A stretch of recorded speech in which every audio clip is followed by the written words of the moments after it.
Hey cats, Eddbud here with an initial review of the Asics Novablast 3. Long awaited this one. I know a lot of viewers have been chomping at the bit to see this one, so here it is for you.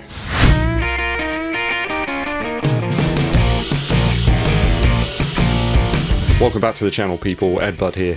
Most importantly, I'm still alive. Just about, anyway. If you haven't done so yet, show some love for the channel and some support by hitting that subscribe button and clicking the bell below for notifications when I roll out those new videos for you. It also helps out a huge amount if you give this video a thumbs up, like, and share the video with your running buddies. Hit us up with a super thanks as well if you want to support the channel on an ad hoc basis, or you've got a particular question you want to get straight to the mind of Eddbud. So does this third iteration of the Novablast series live up to the previous two? It's certainly a viewer-loved shoe. Very successful with that almost trampoline-style bounce. This is a shoe that Asics have sent over to me for the purpose of review, but they're not paying me to say specific things about it. You get my honest opinions as per usual, just so you're aware. Asics reckon the sample size of this one clocks in at somewhere around 253 grams. For my UK 11, it's 281 grams, which is 9.9 ounces, if you like that sort of thing. I'm measuring about 31mm heel height here in the Novablast 3, so it pretty much ties up with the other two iterations of the shoe. We still have an 8mm drop. I am finding the dimensions in the widest point of the midfoot area to be slightly enlarged on the second version of the shoe. It's by a few millimeters, but it is prominent underfoot. You do feel it. So Asics kind of moving in that same direction as Nike with more surface area underfoot. There's a good 20 grams less weight from the Novablast version 3. So let's get into the review. Upper first. There's a meshy-like material here in the Novablast 3 as per the other versions of the shoe. It's quite light, quite breathable. I wouldn't suggest it's one of the more dense materials that I've tested out. I do like the fact we have a gusseted tongue here on the Novablast 3. Seems to stay out of the way a little bit of proceedings. I can't imagine anyone getting any tongue slippage issues here, though we don't have some sort of lace loop on the tongue, so let's hope it doesn't start to drop down on longer runs. I do like that split tongue design that we see here on the Novablast 3. We've seen that in the Vaporfly Next Percent 2. There's a couple other shoes that don't spring to mind right now, but we've certainly seen that a few times in other versions. The Streetfly as well, that's one of them. Just seems to keep the tongue out of the way of the ankle a little bit, so if you do like wearing lower profile socks, you're safe. I did find that relacing the shoe with an over-under method did actually improve the fit and lockdown of the Novablast 3 quite considerably. Loads of different manufacturers seem to supply the shoes with an under-over method. Always seems a bit odd to me. This seems to pull the material around the foot, and it was a really nice fit actually. Very comfortable, easy to get on with sort of shoe. Just get it on foot, run. It's very, very simple. That's how running should be, isn't it? One area I am a little perplexed by is the amount of padding here in the heel. Not entirely sure that I need all of that there. That side, it's a relatively low profile shoe. It doesn't sort of creep up and around the foot. Come winter time though, it could be a bit of a moisture sponge, so just be aware. I found these pretty much true to size. I did have the Novablast 2 in a 10.5. This one doesn't seem hugely off of that, so I don't know whether Asics are kind of standardizing their sizing a little bit. As always with any running shoe, I would recommend trying to test it out in store if you can in terms of fit. I'm liking the laces, not too stretchy. There's a little bit of give to them, but certainly a big improvement over the first version of the Novablast, which had this sort of cheese wire type stuff. There is quite a prominent heel counter in the back of the Novablast 3. I just found that section perhaps a tad overbuilt for my usage, but it could be ideal for you. I'm going to give it a very valid 2.7 out of 3 score for the upper after my initial runs. Midsole. Midsole now. So we have Flight Foam Blast Plus here in the Novablast 3. That is an upgrade over the two previous versions. That aside, I do find this material quite sort of firm and a little bit more responsive perhaps. To me it feels a little bit more like the Light Strike Pro that we see in the Adios 7 or something like the Adios Pro 2.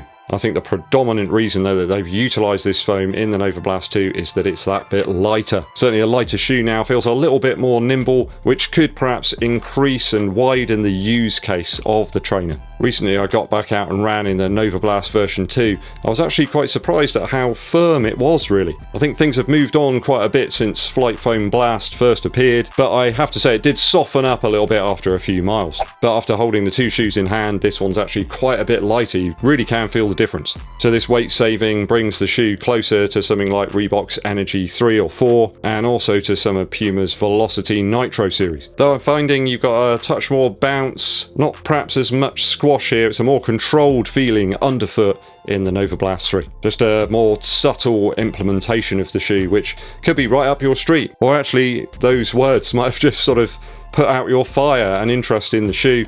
It could be that you want it for the squash and that kind of overblown compression that you get. I don't feel that here now. This feels like a more refined version of what they had originally. I found the Novablast version 1 drop just too much for me. Very unstable really at very slow paces. This one just handles all the paces really well. I found the V2 a little bit more subtle, and this one is another step forward in terms of controlled cushion. They further refined that sort of very bulbous heel section of the shoe. I never really felt like I wanted all of that kind of midsole there around my heel, sort of cupping it in. I've always preferred shoes that are a little bit more low profile in terms of the midsole, maybe like the Boston 9 or something like that, or even the Pegasus series. I think it's just a more everyday sort of delivery of the original design. Not to say it's not forgiving, or there's a really nice squash there, there's a lovely underfoot compression, but it's just a less over-the-top feel. And I think in terms of midsole, the function and the versatility here in the Novablast 3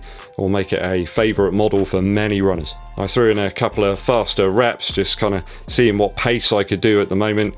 Still feeling a bit weak. I think it will handle daily miles and longer runs without too much issue. So a tamed beast this one, but for the right reasons. I'm going to give it a 2.7 out of 3 for the midsole after my initial runs. Outsole now. So we do have that familiar trampoline-like effect here, with quite a bit of the midsole material that is exposed here in the heel has been cut away. And then we've got that inner rubber section here around about the mid to forefoot. That does help to create quite a harmonious vibe between the midsole material and the outsole. Sadly, I feel the outsole is one of the weakest parts of the shoe. The rubber does appear to be very slightly softer here in the Novablast 3. I don't know whether it's a new compound or anything. Can't find any additional information about it. It's certainly a thicker application of rubber, but it does seem to be smoothing off much faster than the previous two versions. Some of that pattern's kind of disappearing already in the sort of mid to forefoot, and in terms of traction and grip, I'm finding it not the best. On smooth surfaces or some wet concrete, you really do need to slow down a little bit. Bit alarming that. I don't know why that's happening, but that's what I felt so far. The traction pan is different when we match it up against the version 2. There's a much more detailed pattern here on the V2, which did not wear down anywhere near as fast. I know there's a trail version of this shoe out, but if you're running on roads, that's not what you want. I found the larger holes as well in the heel of the Novablast 3 have been sucking up some stones. I've had to prise them out with a jeweler's screwdriver. So if you are running on areas with loose grit and dirt, it's going to collect up in these rear sections of the shoe. So if trails are to be traversed, be aware. Typically Asics outsoles don't see this sort of wear, so I'm not sure what's going on there. Have you had similar issues with your pair? Let me know down below. Of course, due to the inner and outer areas of the outsole here and the design, there is a little bit less surface area. If that's something that you crave, then it might be good to look elsewhere. Nevertheless, a little bit disappointing in terms of outsole. After my initial runs, I'm going to give it a 2 out of 3. Value now. So 135 Earth credits for this bad boy. Does it live up to it?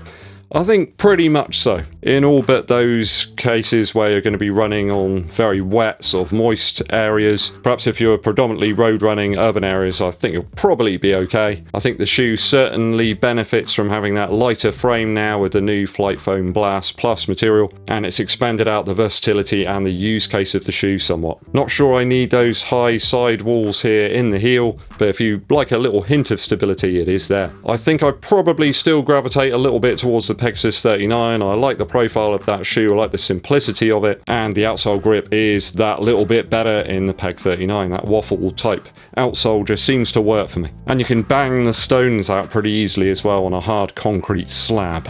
Alternatives, I suppose, the Energy 3 or 4, again, outsoles are a little better there. Somewhat cheaper, but the cushion's that little bit more extreme now than the Novablast 3. I think it's a step forward in most cases with the Novablast 3, aside from that outsole. Does seem odd that they've sort of simplified the rubber pattern there, but increased the actual thickness of the rubber. In terms of value, I'll give it a 2.6 out of 3. I think people will enjoy this shoe, so if I've totaled the scores up correctly, my initial test score will be a 10 out of 12 for the Asics Novablast 3.